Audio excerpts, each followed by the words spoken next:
Hiya, and welcome back to Cienie, the game that teaches us that I need more content of my king, David. I need more content of him. He is my current hyperfixation. Anyways, let's just hop right in. Are you gonna leave too? Do you want me to leave? No. I fucking should. David hangs his head but doesn't argue. I really should leave. Ollie probably had the right idea. Even if part of me feels relieved, he finally told us the truth. Of course, that's what I thought the last time too. So, is this really everything? The real reason you came back? Yeah, I mean... Look, Tom, I knew it wouldn't be easy to see you guys again. Really? Not easy? Poor you. I didn't mean... You've no idea how shitty it felt to lose you like that. Again, the hyena hangs his head. At least he has the sense to not continue throwing himself a pity party. Ooh, this tea's good. I sigh, sitting down at the kitchen table. Rubbing my temples, I look up to look at him. Why even bother seeing me? Your grandfather just asked to check on the house. Could have done that and left without me ever knowing you were here. I couldn't do that, especially not after learning about your mom. You know, all these years, you could have just been talking to me. If visiting Sipnevo was such an ordeal, you didn't have to. You'd have known I went to Warsaw. We could have seen each other there.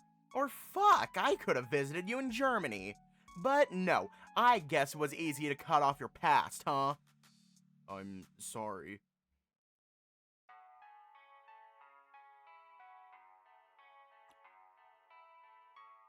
Feeling that if I stay here, my anger might explode, I hop off the chair and motion to leave. David catches my arm. Wait, Tom, just let me explain, please. What for? You could have explained everything before you left. Yeah, I should have. I know, I was fucking stupid, and afterwards, after some time passed, I thought you'd be too angry to listen to anything. I jerked my hand free from his grasp. You'd be right. You don't know how bad Mom has gotten, Tom. Couldn't just leave her there. Grandpa's old too, he can't do much for her, and I couldn't just let her be surrounded by strangers. Ollie said it himself, he simply wouldn't leave, and it's not like I could have brought Mom back to Sipnevo, even if she wanted to. I'm not mad about that. I'd give anything to be with my mom now, too. In fact, I understand. You'll have to go back to her. I don't know yet, but I realized I'd been stupid then, and I didn't want to make the same mistake. And you thought lying to me and Ollie would solve the problem. I told you, I was going to explain, even if Ollie hadn't found the letter. Besides, I didn't have to tell him what was in it. But I did. A sigh escapes me. Despite myself, I believe him when he says the reason he lied was because he was afraid of how we'd react. Hate that some part of me is still happy to have him back. How are you going to resolve this with Ollie? Think you might be done with your shit. I've no idea, but I'm sure he'll hear me out after he cools down a bit. Are you? Am I what? Done with my shit? I stare at him, bemused. Yes, David. I'm pretty fucking done with your shit. But I'm giving you a last chance. Cut the shit out. Don't lie to us again. I won't, I promise. I know. The tea is so good.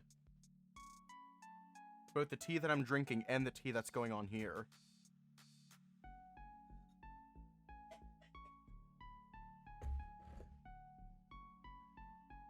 Again, sighing, I sit down again. I'm starting to get peckish. Could you something to eat? David's ears perk up as his short tail twitches nervously. Oh, yeah, I'd be happy to make you something. You? Rich boy? Can you even make toast? You'd be surprised. He laughs and I try to force a smile, even as the thought of what else David could be hiding floats around in my head. For now, I'm going to choose to trust him, and hope I won't regret it. I know it's a dumb question, but why? Why what? Why did you decide to stay? I wanted to hear the truth. I'm glad you did. And given everything that happened lately, I thought I shouldn't shut you out too. Did you shut out someone else? Well, my dad, obviously, but he kinda deserves it. I see. Sadly, I couldn't help you with that. I can't even come up with decent advice. As an expert on shutting people out, I really don't know a better way than just reaching out. Uh-huh. Hey, it worked for me, didn't it? You're still here talking to me. Don't take it as me forgiving you. We're far from done with this conversation. Yeah. Besides, it's not really the same. My dad has always been there, being his miserable self. And that's not a good thing. He never tried to fix his life. Not for my mom, not for me. Well, if you ever get tired of him, you've got a place here. Living in a big house like this alone can be boring. He looks away, his next words spoken in a quieter voice. I was hoping Aliash would, but now... Well, it's not like you'll actually be living here. I don't know that yet, Tom. There's things I need to do for Mom. But that aside, he pokes my belly. So, what would you like to eat? Well, I don't know. Pancakes?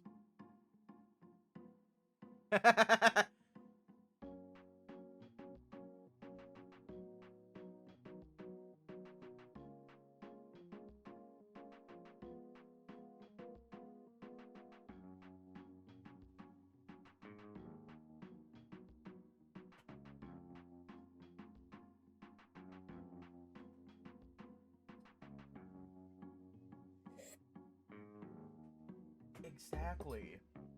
And with that, I'm challenged to a cooking contest to see who can make the better pancakes. It's enough to take my mind off the argument, at least. It'll be a hard-fought battle, or so I thought. It could even be an easy victory. Instead, we just end up playing around like fools, trying to see who can flip them higher with the longest airtime without dropping. One of mine gets stuck to the ceiling. That is the most Tom thing I've ever seen. Whoops. I don't think that'll ever fall down. I guess you win then. I don't know how long it goes on. I lose track of the time. After making 2 pancake towers, we devour our breakfast and got to cleaning up. Looks like I'll be late for work again. Finally done, David walks me to the door. So, is going to the town hall still in the cards? Oh, right. I guess. Yeah, that could be fun. Fun, huh? Well, maybe at the town hall around 2 p.m. Will do. See you, Tom. And thank you. Sighing again, I give him a slight smile and head out. Talk to you later. Stepping out of the shower, I shiver all over as the chill autumn breeze creeps into the bathroom from the open window. Oh my god. Oh my god.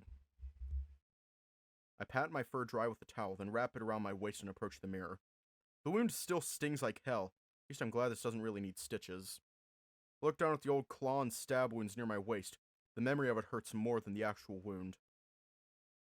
Maybe if I'd been faster, he wouldn't have died. With a heavy sigh, I shake off the unpleasant memories and turn to head out of the bathroom. I need to figure out what I'm going to tell Tom. Carole begged me not to say anything. While I understand Carole's resentment, he should find a better way to channel it than straight to my face. Tom won't take this well, and I don't want to give him any more reason to be mad. But the kid isn't stupid either. He'll figure it out eventually. Oh, Tom, this? Yeah, nicked myself for trying to trim my fur. That sounds idiotic. What a mess. He's already mad at me for hiding Ava's disappearance from him. Although, despite how badly I handled the situation, I'm glad he didn't do anything rash. Oh, you sweet summer child. I go to the shelf and pick out some clothes. I need to drive outside of town to get the bloodstains cleaned soon. After that, I need to visit the homeless shelter, ask about the volunteers from Grew Bear and the Edge Veg, and maybe snoop around to see if I can learn anything else. Grab my wallet and cigarettes and put them in my pockets. It must be Tom. I rush to the door, still wondering what to say, about Ava, about everything else. Tom stands in the doorway, trying to avoid looking at me. Hi. Move to the side, letting him in. Good morning, Tom. Come in. He shuffles into the office, then looks up at me, his eyes going wide. What happened to you? I had a fight. What? You should see the other guy. Who? Some drunk asshole at the bar. Okay. The surprise fades from his face and he squints at me with suspicion, inspecting my wound. I close the door behind him. At my gesture, he takes a seat on the chair. I was about to head out, but that can wait. I'm glad you're here. I should probably start by apologizing about yesterday. Then I'm going to move on to talk about Ava. It should all be fine. So about yesterday, Let me talk first, if that's okay. Sure. Pulls out his notebook, opens it, then flips through a few pages. So, about the witnesses, I'm pretty sure they wait. Don't you want to talk about your mom first? He freezes, then looks me straight in the eye. Would you tell me everything you know, every detail if I asked? Sounds very adamant. And I know lying to him isn't the way to go anymore, no matter what happens. Because if I try to keep things secret, he'll start to get himself into deeper trouble. I would, but I don't have every single detail. I get that, but it fucking sucks to have two of the most important people in my life keeping secrets from me. If I have to, I'm gonna discover the truth for myself. You sound determined, but how are you gonna do that? I don't know yet. Police are keeping things from the public about those cases. They took your mother's files and lost them. I'm already suspicious that there's more going on here. See? That's all I'm asking! Hearing your honest opinion and figuring out how I could help. There's a pleading note in his voice. I want to be part of this. I want to find out what happened to those missing people. including my mom. Tom, if something happens to you, I'd never forgive myself. There's already plenty I can't forgive myself for. Tom grunts and folds his arms across his chest, cocking his head, shaking it slightly. Yeah, whatever. Guess I'll just sit on my ass locked in the office all day, huh? That's not what I meant. Well, that's what you want. No, that's not what I want either. So what then? I want you to work with me. You don't even trust me with anything. You hide things from me or just straight up lie. Realization of how unfair I've been towards him hits me. I glance out the window briefly before meeting his gaze again. There is no roads yet traveled update yet, I don't think.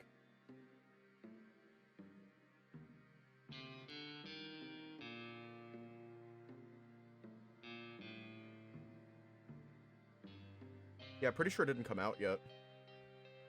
Glance out the window briefly before meeting his gaze again. You're right. No bullshit. And let me ask you a few things about my mom's disappearance. Right. Did she talk about running away? Folding his arms together, he looks towards the wall at the picture of his mother. Tom. Just tell me. No. She loved you both too much to leave. I see. He sighs with relief before scribbling something in his notebook. Why weren't you part of her investigation? No clue. I've asked myself this for a while now. She didn't want me near it, or maybe she thought I was overworking myself. Maybe there was more to it. I don't really know. I'm sorry. It's fine. You have a suspicion on who could have stolen the files? They were stolen, that being said. Could be someone from the police or someone close to them. So, would a cop being involved make sense? I'd be lying if I said that this hasn't been on my mind too. But truth is, Agata was dumbfounded on how this could have even happened, since they have strict protocol. I see. But as I mentioned before, they're short-staffed. Most of them are also overworked and underpaid. I wouldn't be surprised if it was actually carelessness that caused the files to go missing. I doubt it. Tom jots something in his notebook again. His serious and determined look reminds me of Ava whenever she was on a case. No matter how insignificant the case was, it was always important for her. Now that we have suspicion that a cop might be involved, there's something off about the witnesses too. What do you mean? When I asked you to give me information about the 4 students, the witnesses were misremembering things. First was a cougar's fur color, one witness said it was brown, the other said red. It happened a while ago, so it makes sense they might misremember smaller details. Yeah, that's what I thought as well, but there was something else. What? Both witnesses claimed they heard them argue about who cheated on whom, but only one witness could possibly hear that. The other witness mentioned he was inside the gas station when there was heavy traffic from the highway. So you suspect they were lying? Yeah, I think so, since when I asked about the argument, once again, witnesses said the argument was about cheating. Wouldn't it be easier if the gas station worker simply said he heard them argue without going into details of the argument? Tom's suggestion makes me pause for a moment. If one of the witnesses was told to lie, that would explain the almost matching statements. This, if true, would complicate things. But it could also just be a mistake. If it was, it could easily be explained. You're right, I will run the witnesses by Igor again. Alright. There's one more thing. I'm listening. Tom takes out his phone and shows me the picture. Could you run this by your cop friend too? Whose license plate is this? Someone who seems to be after Otto. After Otto? What happened?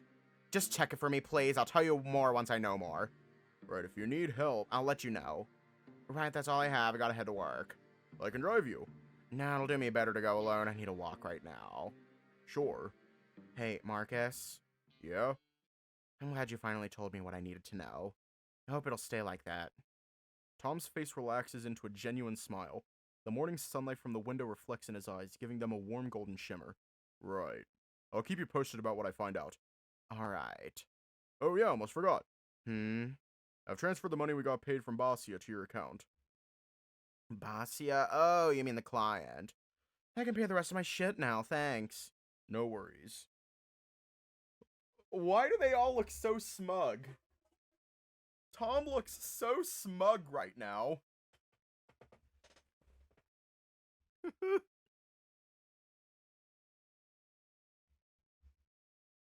He looks so smug. They all look smug. We both stand up from our seats and go towards the door. I'll see you around, detective. Alright, take care, intern.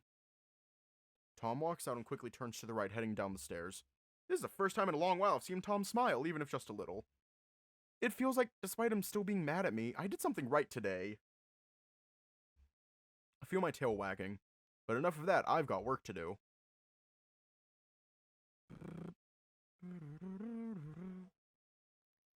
I park my car next to the church.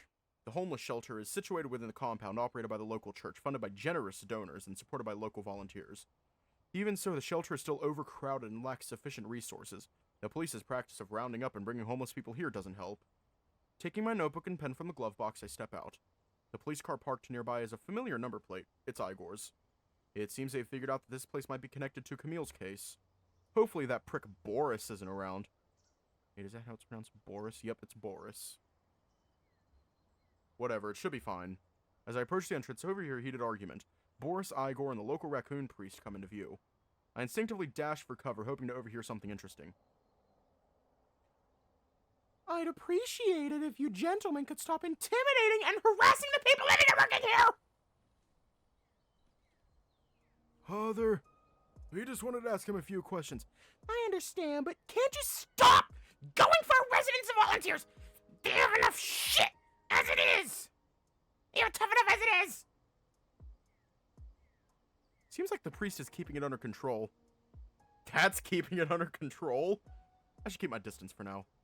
This is a sanctuary for the less fortunate, dragged here from the dirty streets like wild animals by you and your colleagues in my head.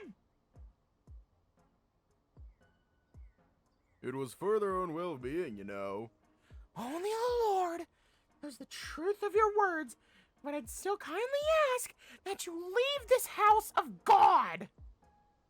Your presence has disturbed the peace in this place, and get out! Listen, priest, we're here trying to do our job, and you're making it more difficult. So are you going to arrest me then? We won't hesitate to use force if you don't comply. Of course, Boris would jump straight to that. Igor puts his hand in between the priest and the boar. Boris! You're the one making things difficult. Fine, play it safe, little dog. We're never going to solve anything with you being pushed over like this. That's enough!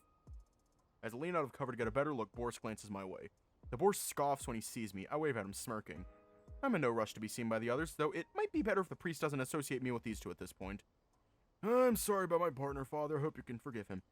I haven't taken it personal. I haven't taken it personally, my son. I understand that things can get heated in your line of work. The priest bows his head and walks back into the building while Igor stands there pulling out a smoke. With the priest gone, I approach the cops. Tough day? What are you doing, skulking around like that? I decide to ignore his warm welcome and focus on Igor. You could say that. What happened to your face? It's nothing. Alright, be careful when you trim your fur next time. Har har. Igor winks at me, pulling out a cigarette from the pack. I assume you're here for your own investigation? He offers me one. I take it and he likes both his and mine. Or to meddle with ours again. I'm going to take your eyes out and your balls out and put your balls where your eyes are and your eyes where your balls are. I haven't decided yet. The priest wasn't helpful at all. I heard, so what did you manage to get out of him? We mostly confirmed what old Bernard told us. So you hit a wall. Sorta. Then again, maybe you can learn more than we did. I doubt the priest will be in the best mood now. Maybe if that old trash eater was more helpful, we wouldn't be having such a hard time. Well, you did make him very upset. You didn't leave us with much choice. There are a lot of eyes on your precinct. I'm sure Agata isn't all sunshine and rainbows either. That being said, he could have handled it much better. Ha! Was she ever?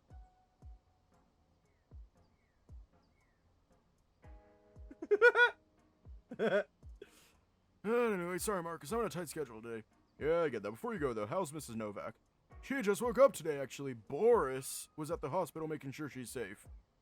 I started asking her some questions, but she didn't respond to any. Instead, she kept asking where her son was. Then her doctor came, and that was the end of it. Useless.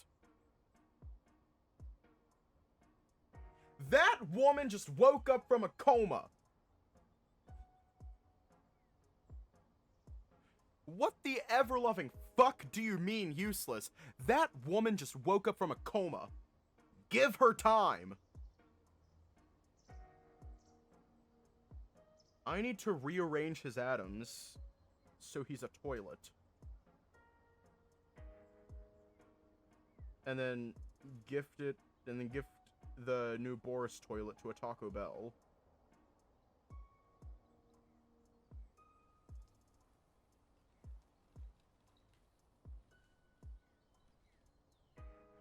Do you think that'd be a good idea? Rearrange Boris's atoms into a toilet and then gift that to a Taco Bell. Is that a good idea? I like Taco Bell.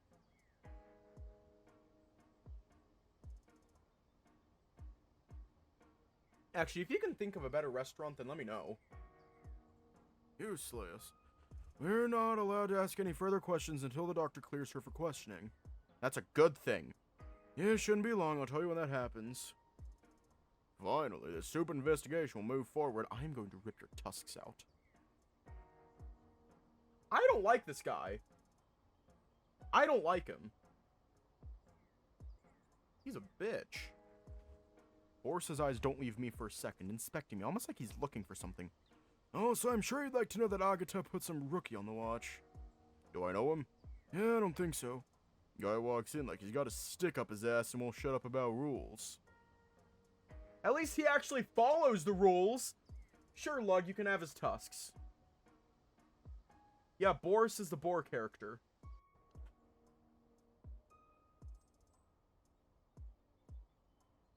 Boris spits on the ground in disgust. Great, I guess I'll meet him soon now that Mrs. Novak is stable. Keep me posted on our condition. Sure. I should ask Igor to check the plates Tom asked me to and see if one of the witnesses is lying. But not with Boris around. I don't want him sticking his snout where it doesn't belong. Hey, how about a beer later today? Oh, what's the occasion? We haven't had a chance to talk outside of work in a while. Might be good to catch up. Some beer right now would be a damn good change of pace. Shut the hell up. You weren't invited! Ha! Boris scoffs, taking out a cigarette of his own and lighting it. Sorry, can't today. I promised Irena that I'd spend the evening with her. We really should go. How about tomorrow? Sure, should be doable. We'll talk about it later. Great. Igor walks up to the nearest dustbin and snuffs out his cigarette before tossing it aside. Did that fucker just put out his cigarette and drop it on the grass? I know that fucker did not just put out his cigarette and then drop it on the grass.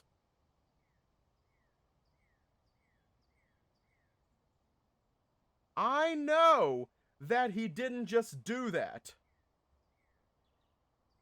Or tossing it. Oh, okay. Yeah, I misread that. Boris follows him to the police car. I take the last drag of my cigarette as I watch them drive away. With these two handled, it's time to talk to the priest. Hopefully Boris didn't mess things up so bad that the priest won't even talk to me. I find the raccoon talking to one of the volunteers in the lobby. The priest gives me an appraising look as I approach, still visibly upset from earlier. And who might you be? I'm a private detective. I was hoping you could spare a few minutes of your time. Detective, sorry, this is not visiting hours. He gestures toward the exit and starts walking away, brushing past the volunteer. I follow him. Well, I'm not here just to visit. I'm on a case and need to ask you a few questions. No, sorry, we already dealt with the police harassing us and our volunteers. Damn it! I gotta butter him up or I won't learn anything. Oh, so that was a commotion that was about. Sorry that you had to go through that. It's a shame that our institutions have so little respect for people of faith. All too true, my child. Only God's commands are the true law we should follow. Ew. At least I hear there have been a lot of people attending weekly worship. Yes, it's been very promising. If only they were grateful enough to donate some money to our little church. Of course, donations are all that matters. One can only hope the funds are used for the shelter. The client I'm working for, Mrs. Novak, told me she's been attending your church regularly.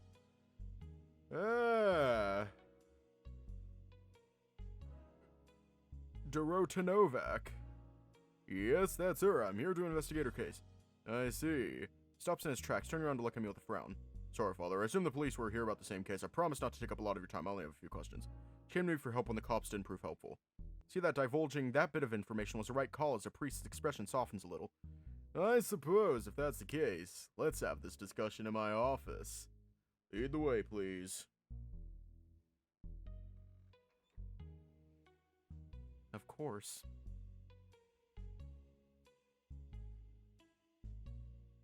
You gotta have the funds to live, laugh, and love.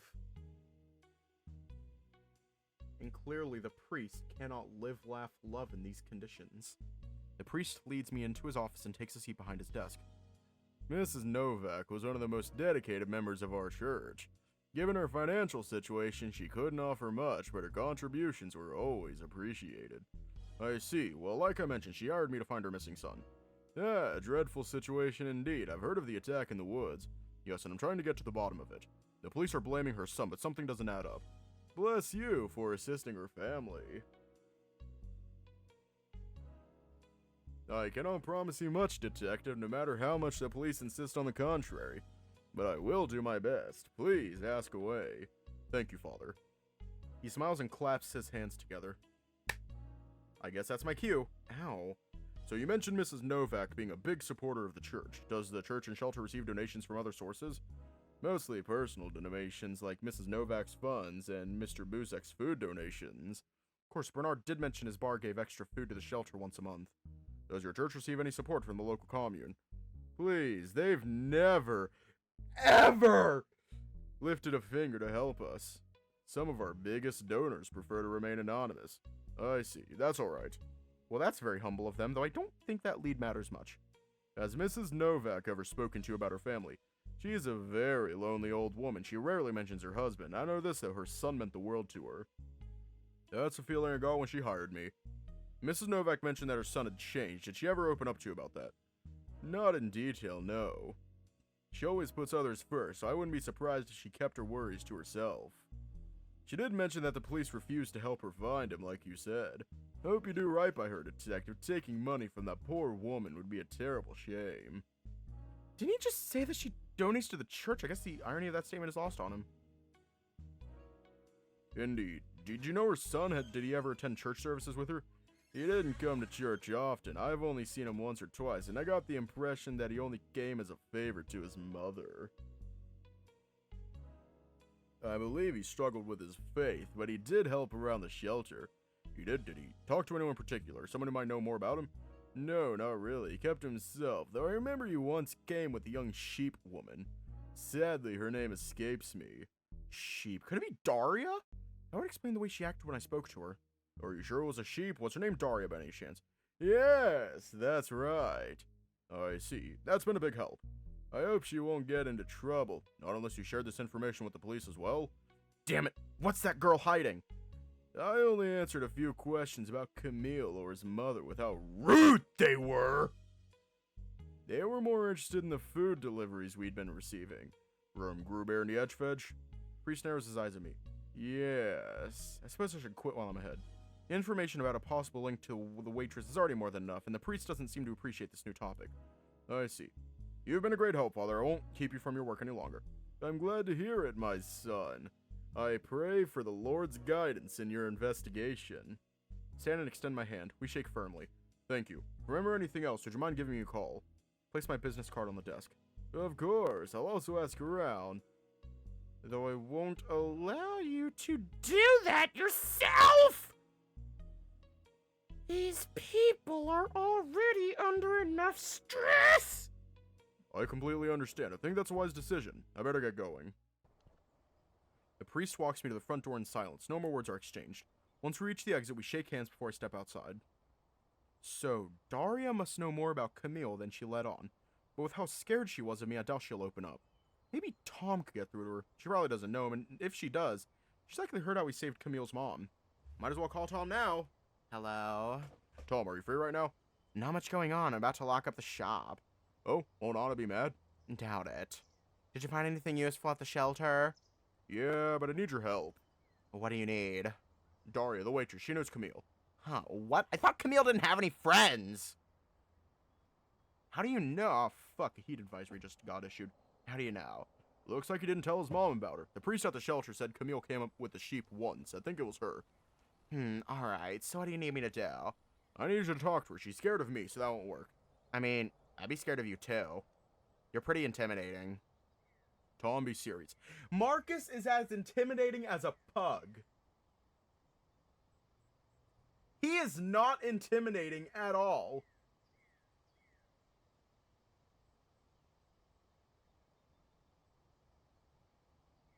Fucker probably thinks Nyan Cat is hilarious. Granted, I can't say shit. Yeah, I get it. He's a German Shepherd, however, he is not intimidating. Granted, I'm also crazy. So, yeah. He is about as intimidating as a pug. That's because we see his nice side. I have never seen his angry side. Those big eyebrows add like 20% to his intimidation factor.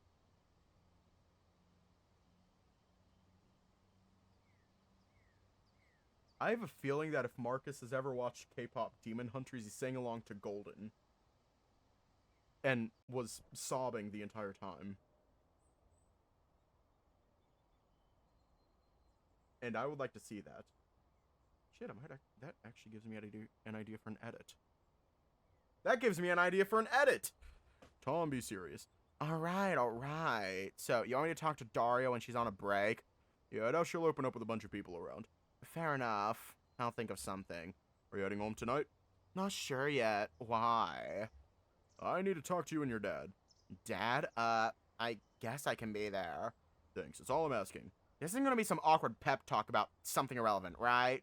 Are we finally gonna hear about that mysterious scar that mysteriously appeared on your face? Very mysterious. Let's also run Davide. No!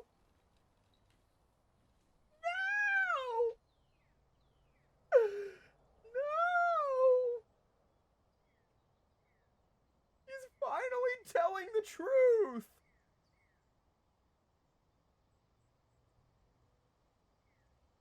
Maybe I'll share a tale about my fierce battle. Oh, I'm sure you both will. Tom. I'm not an idiot. I didn't say that. You're lucky I was in too much of a rush this morning to interrogate you. Just know I reserve the right to leave if it gets unbearable. I chuckle. Deal. I'll talk to you later. Sure. See, David, you're about to get Bergen trucked. You know what? I'll just say it. If David is Leo, then I guess I'm Chunter. Not surprised that Tom would figure it out. At least he's willing to listen. I need to talk to Carole, which is not something I'm thrilled about right now. But it has to be done. Start the engine and dial Carole's number. After a short exchange, Carole agrees to meeting at 7. With that out of the way, I drive off, wondering how Tom will take all of this.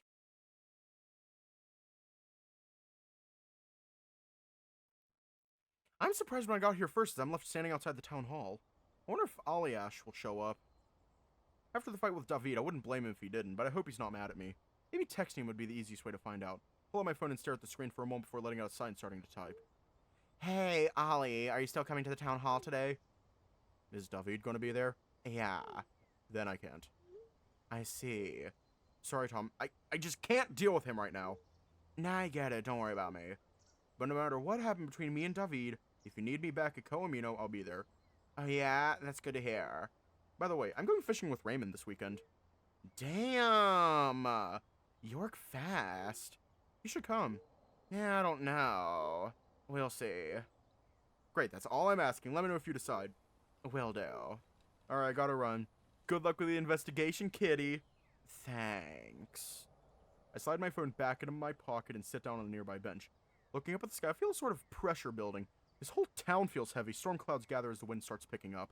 Watch people go in and out of the town hall, wondering how many of them really care about the disappearances.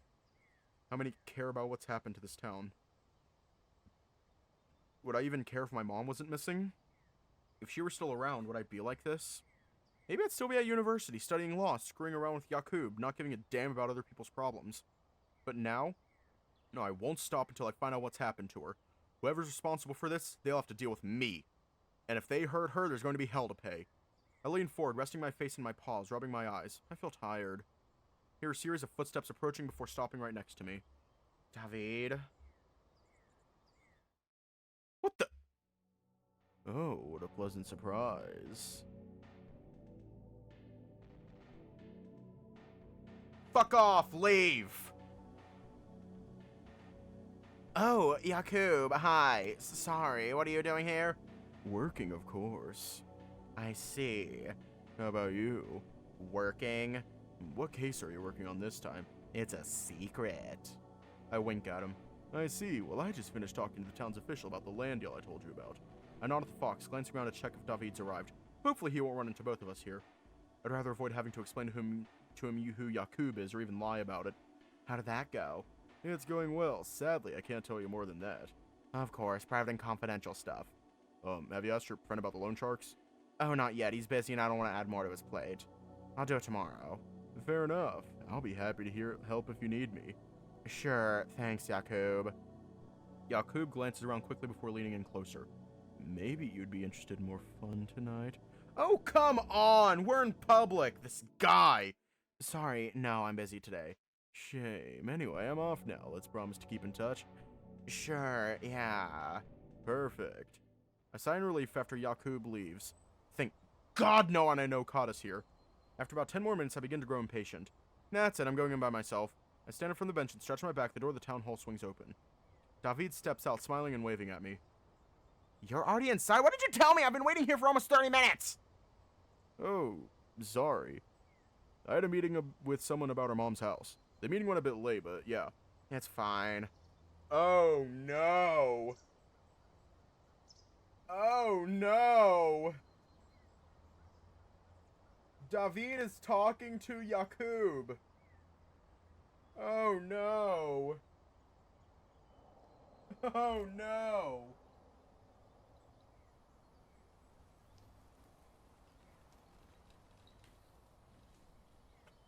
David checks his phone before looking back at me. Have you talked to Alia? She hasn't been responding to me. He won't be coming.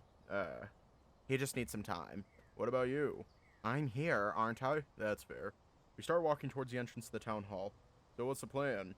I'm not sure if we can just access the info in Coamino, so let's pretend we're history students. If that fails and we can't access anything, it'll cause a distraction while I sneak in. That's risky. If they catch you, they'll call the cops for sure. Then let's just hope they'll just let us in. As we enter the building, David flashes a smile at the clerk, a middle-aged female fennec fox.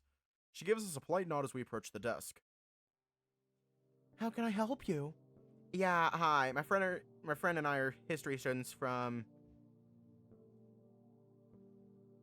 Kazimierz Wielki University. We're doing research on Coamino for a World War II project. I can bring you some files. What exactly do you need?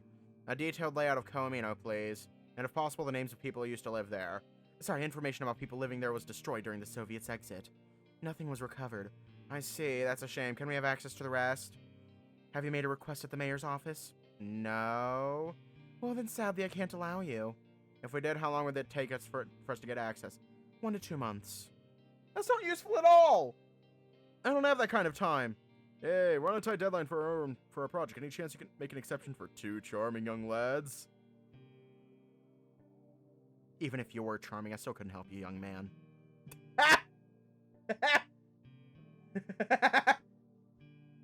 Ow.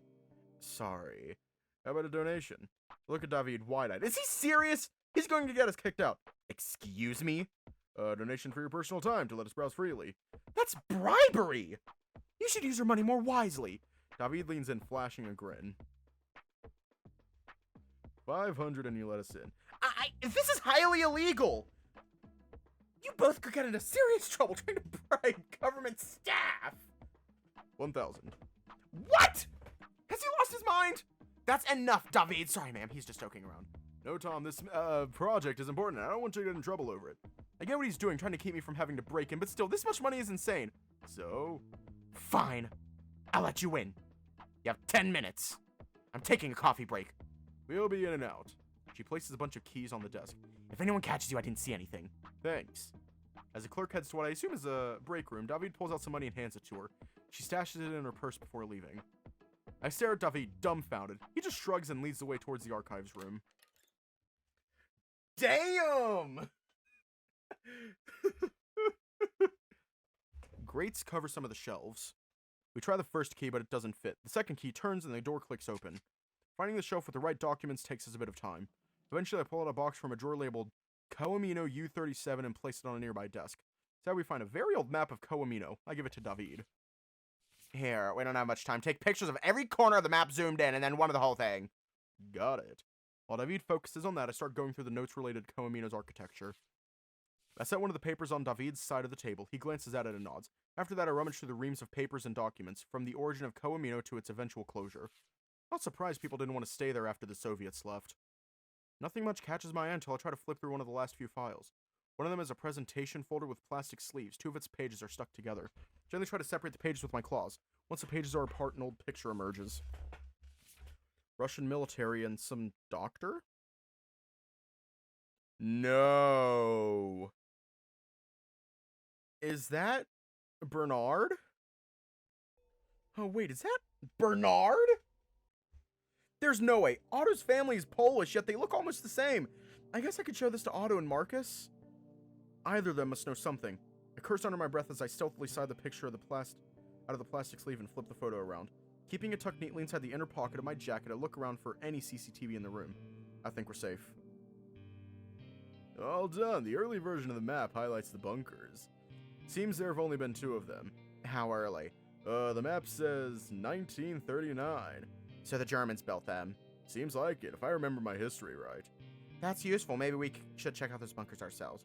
One seems to be under the former hospital, and the second is in the administration building. Are you sure going back there is a good idea after everything that's happened? That's a point, but we don't have time for that argument. You got all the pics we need?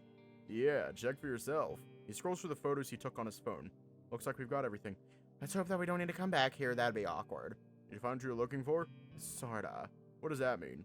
I found a picture of a few soldiers in Coamino. One of them looks very much like Bernard. What? I said I'm not sure. We'll have to talk to Otto. Let's go. David helps me return everything to its place, and we lock the archives up before heading out. Place the key on the clerk's desk. She nods without looking up, pretending to be preoccupied with her work. So, that was a felony. We just commit a felony. How does it feel knowing we're a felon?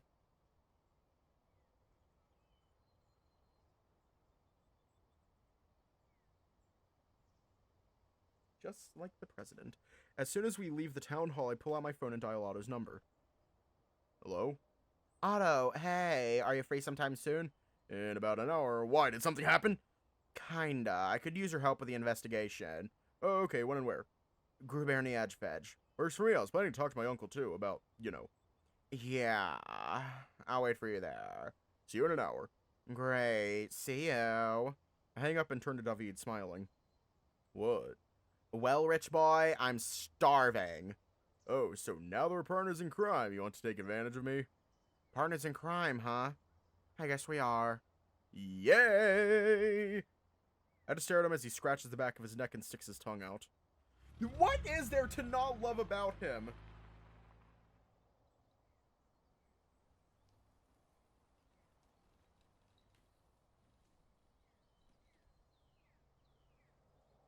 Spoil us, rich boy.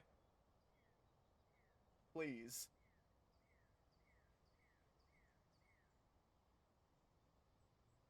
Please, we're desperate. As we drive off, I take the time to explain the plan for tonight, talking to Daria and finding out what she knows. I also explain why we're bringing Otto into this, partly as a distraction for Bernard. That part is true, though I avoid revealing the rest of Otto's situation. Stop at the nearest gas station, and after refueling, David drives us to Gruberny Edgefedge.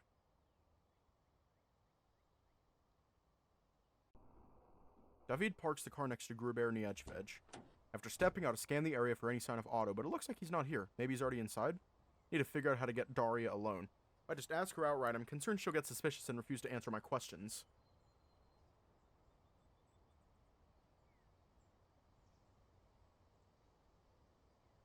Enemies to lovers. That's all I'm going to say.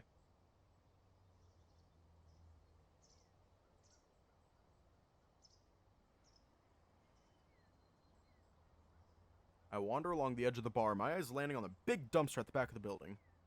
Hey, where are you going? You don't need to dig through trash. I did promise I'll buy you a nice meal, didn't I? I roll my eyes at him. I know, just want to see if standing next to this trash feels as bad as standing next to you. Ouch. Please don't hurt my feelings like that. I stick my tongue out. David lets out a slow sigh. It smells awful, but if I can get Daria to take out the trash, I might be able to find her here and talk to her alone. No one can see or listen to us here, and if I handle this correctly, she might open up. Okay, seriously, you've been standing here for like 5 minutes. What's the deal? Just plotting my next move. Near the trash? Are you secretly a raccoon? Wow, you really went there. You're a terrible influence on my impressionable mind. Guilty as charged. Who doesn't love a bad boy? Exactly! I can fix him.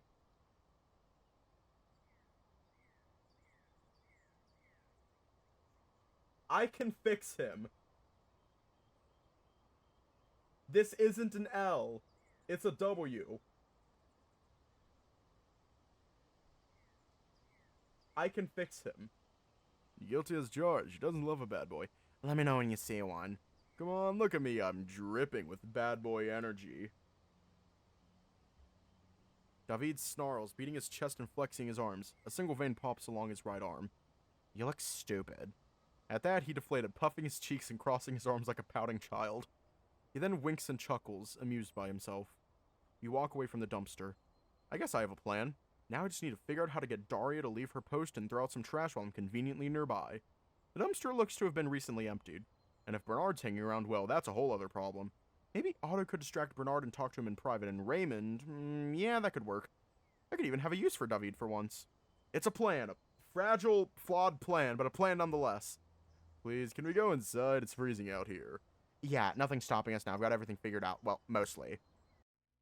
The bar is packed as always. How good the food is, that's not a surprise. But I can't imagine eating here every day, not without burning a hole through my wallet. Probably through my body, too. I spot Daria and the other waitress behind the counter. There's no sign of Raymond, on the other hand. He's probably in the kitchen now. Bernard isn't around either. Then again, if Otto's coming to talk to him, he is either somewhere nearby or will arrive shortly. David grabs my hand and leads me to a seat close to the entrance. There aren't many free seats, but this'll do. David grabs the menu. Will you be more adventurous tonight? I don't know. Pussying out again? Maybe. I don't really feel that hungry. You're not even looking at the menu. We gotta wait for Otto. Oh, right. As we wait, David starts typing something out on his phone, his expression growing sour. I can only assume he's still trying to talk to Aliash. Hey, alright? He looks up at me, giving me a toothy grin. Oh, I'm fantastic. Just give Aliash some time. I know I should. I'm just trying to explain things to him. Place my paw on his, taking the phone out of his grip. Then stop and, I don't know, think of something else. I'll try. Nagging him after what happened will just piss him off more. I guess you're right. Takes the phone back, stashing it away, then grabs the menu and starts reading through it again. Wonder when Otto's going to come, judging by the time he's 5 minutes late now. Does feel like the time has been ticking longer. Maybe I'm just itching for some action. Whatever Daria knows might help us solve this case. Taking my phone, I'm about to shoot Otto a text when the door swings open in the bar, and the bear enters the bar. Stretch out my arm and wave at him. He's not gonna kill me, right? Why would he? Well, I hurt you quite a bit by leaving. Nah, he won't do anything. I'd be more afraid of Anna if I were you. She did mention a couple of times that if she ever catches you, she'd suplex you over a table. Yikes. Otto and David weren't exactly close, knowing each other mostly in passing from when Otto was picking up Anna from school.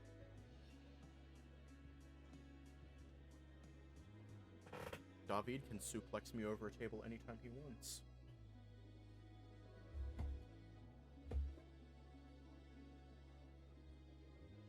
As a bear arrives at her table and sits down to slide him the menu. Even after his work, Otto looks so full of energy. I wish I could do that. He smiles while wringing his hands, chuckling a little. Sorry I was late. Work got complicated. Otto blinks at David, as if only now realizing who it is. There's a short pause between them. Oh, David, right? Welcome back. David freezes then nods his head a few times. Yeah, wow, you look so grown up.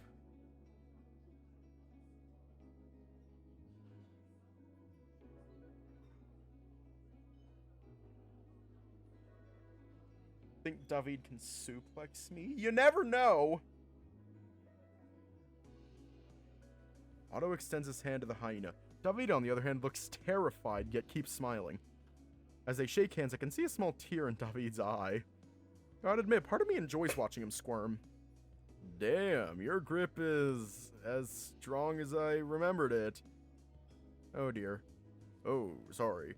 Otto relaxes, letting go of his grip. David shakes his hand, rubbing the back of it a couple of times. I'm never shaking hands with the bear ever again. Otto looks pleased with himself as he goes back to checking the menu. Should we get anything? Sure, we were waiting for you before ordering. Oh, sorry. So just order anything you want, Tom. I can pay for you. Thanks, but I think I can... No worries, big guy. It's my treat. It's not necessary. You can pay for yourself, David. I'll cover for Tom and myself.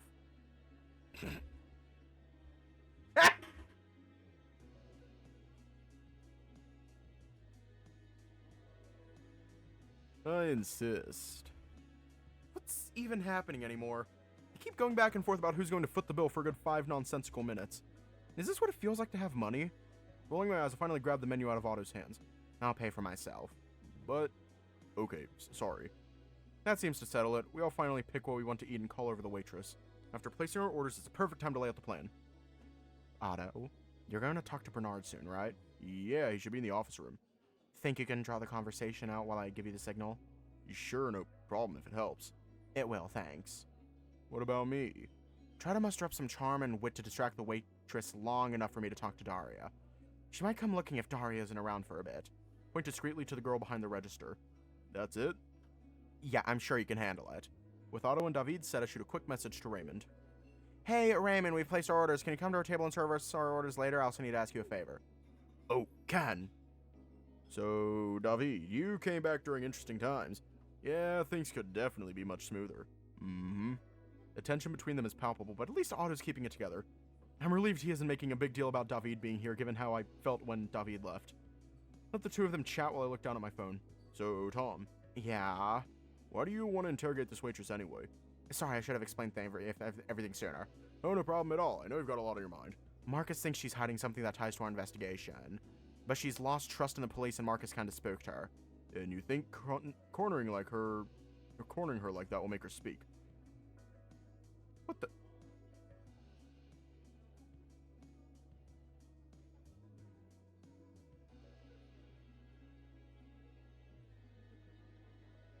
I just got a message from Pebble on Steam calling me stinky.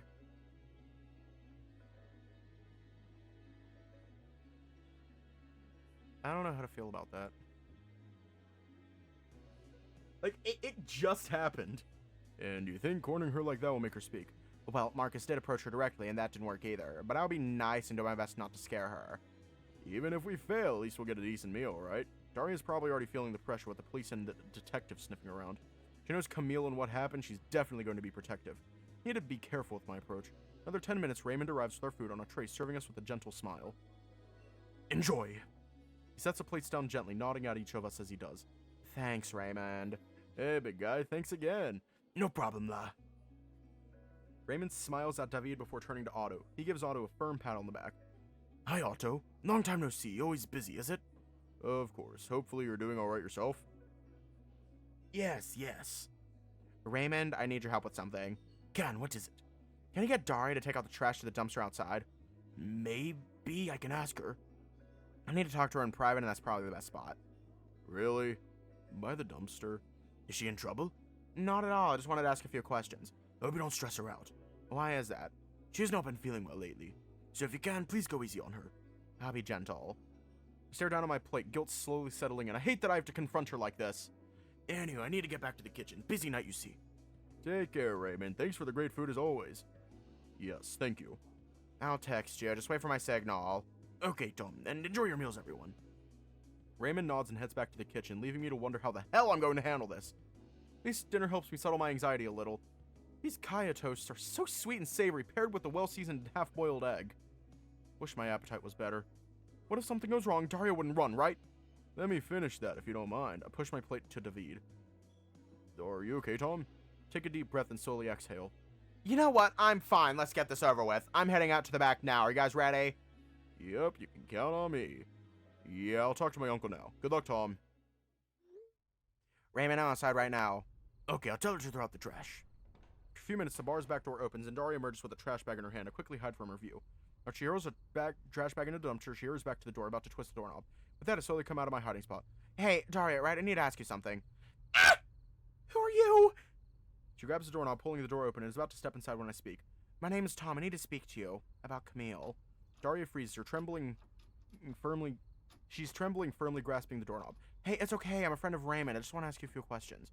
I don't know anything. Please leave me alone. I'm the person that found and helped Mrs. Novak in the woods. I just wanted to talk about Camille with you. Tell she's hesitating, but Daria finally pushes the door shut. Her shoulders slump before she turns around to face me. I don't know where he is now. He showed up out of nowhere, all bloodied at my place. I patched up his wounds and brought him food from Gruber and Edgeveg. Did he say anything? He was just mumbling about someone seeing something and that he was sorry. Do you see them too? Ow! cold chill runs down my spine. Why does he keep repeating those words? Could his apology refer to him leaving his mother in the woods? If that's the case, who attacked them? That's all he said, I swear I don't know anything! She looks back to the door. I feel bad for scaring her like that, but she's my only lead. Hey, that's alright. How about we start from the beginning? I scan the environment with heightened awareness, and she clutches her stomach. What do you want to know? Were you both volunteers at the homeless shelter? Yes! That's where I first met Camille. We started talking and we kind of dated. His mom mentioned he didn't have anyone close besides her. Camille and I never made it official. He was kind of afraid to tell his mom about us. Why's that? I feel terrible bad-mouthing her after what happened, but I think she has some attachment issues. Daria looks to the side embarrassed, hugging herself and rubbing her arms. I see. After a while, Camille changed. Changed? How? Started acting paranoid, saying they were watching him. Oh my god. You know what? I'm going to reply. Just there. Started acting paranoid, saying they were watching him. He said not to trust anyone anymore. They? Who are they? He never explained. I see. I begged Camille to go to the police or get medical help, but he got angry. He said that the cops can't be trusted, that no one understood, and then he disappeared. Lips tremble as she finishes her sentence. I have a feeling that maybe this was the time when he started following me. Now at times even I feel like I'm being followed. It's terrifying. She might just be paranoid, but if someone is after Camille, it's possible. That would require knowing more about Camille than his own mother. And that still shouldn't explain why he was following me. Did Camille ever mention me or maybe a black cat in passing? He never mentioned you. Pull out my phone and show her the photos Camille took of me. Her face pales. Seems he was following me even before we started investigating his disappearance. I don't know why. He never mentioned anything about you. Her pupils twitch as she keeps staring at the photos. I understand that it's scary to face this alone. If you ever feel like you're in danger and need help, you can call Marcus or ask Raymond to contact me. Marcus? Yeah, the detective asked you about Camille yesterday. He gave you his card, right? Oh, yeah. Daria flinches as the doorknob suddenly twists and the door opens. She was visibly relaxed when she realizes it's Raymond. Daria, you alright? Yeah, I was just a bit scared. For a brief moment, Daria looks straight into my eyes. Her chin quivers a little. Why are you so eager to find him? Even the cops didn't care about him until recently. I just don't want him to meet the same fate as my mom. Daria looks down, fidgeting with her thumbs. Tom, was it? Yeah. If you find Camille, please tell him to come back. Sure thing. Let's go inside. If you're not feeling well, I can help you with the orders. Daria simply nods as Raymond holds her shoulders, guiding her back into the kitchen. I owe you one, Raymond. No big deal, Could you walk her home after work? Can. I head back into the bar from the main entrance. Inside, David's busy sweet-talking to the waitress at the till. So, as I was saying, if you'd like me to take you there... Okay, that's enough. Let's go. Wait, I haven't told her about my exotic trip to Bali. No, we're done. Here's the tip, miss. Thank you. Put some money on the table while yanking David by the ear, dragging him away from the poor waitress and out of the bar. Oh, he was doing something with his eyebrows. Ow! Ow! I let go of David's ear and reach out for my phone. You're so mean to me. Let me text Otto. I'm done talking to Daria. Okay, I'll tell Uncle Bernard I'm heading out now. We stand outside Grubert and the Edge Veg. After a few minutes, Otto steps out of the bar. The fuck?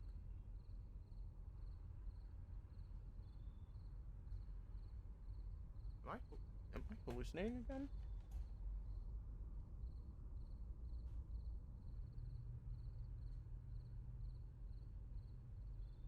No, I'm not. After a few minutes, Otto steps out of the bar. No, how was it? Well, it went better than I expected. Neat. Again, thanks for helping me out, guys. Sure thing, Tom. Yeah, anytime. Otto? Yeah? Nothing major, but just want to ask, you feel like coming over to my place for a bit? Sure, I'd be happy to. Am I invited? Sorry, David, not this time. This is kind of a private matter with Otto. Boo, fine, I get it. Can't talk to Otto about the money Jakub gave me here. And Otto might tell me more about the picture with Bernard.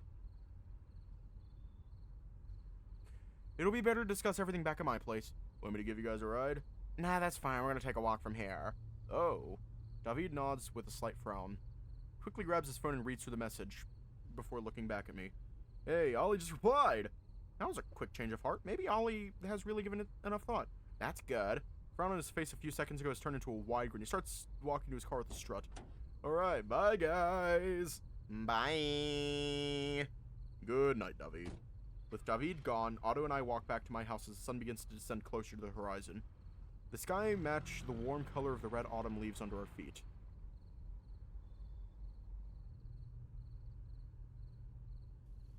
Oh, thank God it wasn't a to be continued.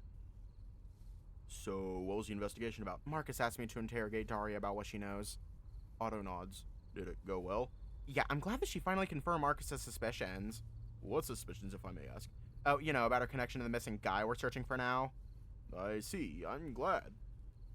Otto ends a conversation with a smile as we continue walking. Even with the progress in the case, my mind is clouded by thoughts of Camille. From what Daria described, he knows something. Something dangerous is going on. Dangerous enough that someone might be after his life. Is it related to what Camille has been doing? Did he wrong someone? What scares me most is that what he told Daria was exactly what he told me. Do you see them too? What does that even mean? That the poor girl was as confused as I am. I have to tell Marcus the next time I see him that Camille didn't attack his mother. It's not that we doubt it, it's just weird. The police have a different idea. Still, I'm not surprised. To them, it's always easier to find a scapegoat and close a case quickly. Maybe with this revelation, they'll leave him alone. Then again, maybe Camille didn't tell Daria the truth either. Hey, alright? Huh? Notice Otto isn't walking next to me anymore. Turn around to see him standing in place, looking at me, his brow raised in confusion. What happened? You walked past your house. Wait. Well, that's embarrassing. Sorry. I rub the back of my neck as I laugh it off. You need some sleep. I'm fine. Tom, please. Let's just get inside. Okay. We're gonna leave off here tonight. We're just gonna hang out with David the entire time and call it. Let me obsess over my king. Please. Stay safe, have a good night, and I will see you all tomorrow.